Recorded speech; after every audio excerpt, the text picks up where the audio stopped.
Well, yesterday we heard the extraordinary attack on the Northern Territory Senator Jacinta Nampijinpa-Price from the Cape York Partnership Board founder, Noel Pearson. And he attacked her because the National Party has made a decision that it will not support a voice to Parliament. It was a personal attack. It was nasty. It went unchecked by Patricia Karvelis on her ABC radio program. Someone who is deeply involved in many of these Aboriginal issues is Anthony Dillon, an academic and a commentator on Indigenous affairs, and he joins me now. Anthony Dillon, let's just start with your view on that attack last night. We played it here on the program. I've played it again. I was genuinely shocked to hear that level of vitriol go to air on the ABC. What was your view? Sure. Look, first of all, Jacinta's not fazed by it, so I don't feel sorry for her. She's a tough lady. But just Noel, why did he do it? To use that term, redneck, where did that come from? You should be talking more about the issues, the substance of the voice, rather than throw away lines like that. Redneck was just a ridiculous comment to make about Jacinta, who just has a sensible, albeit opposing, view to Noel. You've been around a long time. I've been to a lot of sort of community meetings in remote areas in particular. Why do we tolerate, in this case, Aboriginal men speaking to Aboriginal women like that? That's not the first time I've seen that sort of put down, in particularly this case, obviously in the media, but I've seen it in public forums. I saw it in relation to her mum, Bess Price, once when I was out in the NT. Why is it allowed? Because if a white man had been on Karvelis's program and had spoken about any black woman like that, we'd all be jumping up and down. Why is it okay?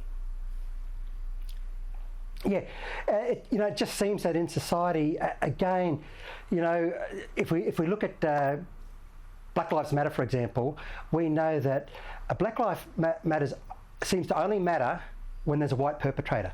But when it's black on black, whether it be killing or arguments or put downs or that sort of thing, it's not given the same attention that it should be. Why that is, it's hard to know. But for whatever reason, why that is, there's no reason why we can't stop it now, and people should be pulled up when attacks like that are given. It doesn't give me much confidence, that if the voice got up, that Aboriginal women in the room would get their voices heard inside the voice. Yeah, exactly. When you got people like Noel, who, for a long time I had a lot of respect for him, but that kind of went out the door when I saw his latest statement. Yeah, if there's a bit of Noel in that voice, watch out. It'll be my way or the highway sort of thing. But particularly if a female or anyone disagrees with the proponents, or the leaders of the voice. Why aren't we debating the detail, Anthony? Why are we debating all this personal stuff around the edges? Why the attacks become nasty? Why isn't there, detail on the table, and that we all then focus on how this thing might work in practice, whether or not we agree with it or not? We look at the policy parameters, we look at who might be elected, how they would be elected. Why haven't we got that sort of detail when it will be now less than 12 months away before we vote?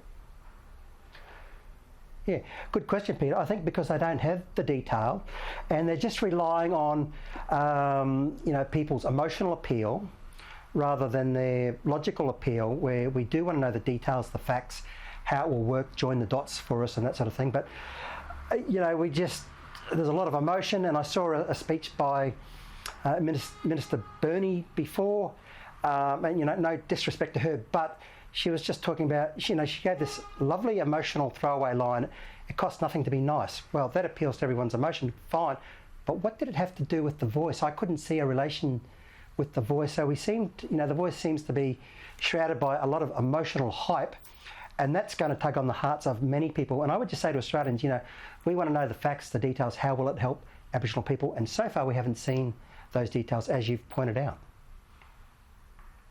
Are you going to keep them honest in this debate, Anthony? Are you going to demand that sort of detail? You're an academic, you're an expert in this sort of area. Yeah. Well, look, I'll give my opinion when I can.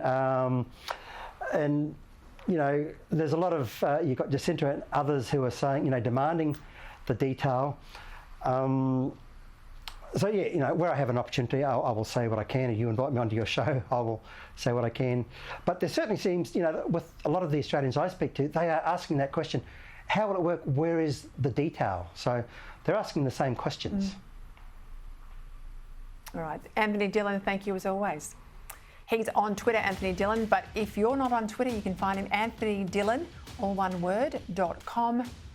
And I tell you, he's a thinker. I encourage you to get on that website. If you're interested in this debate, he's just another voice of reason.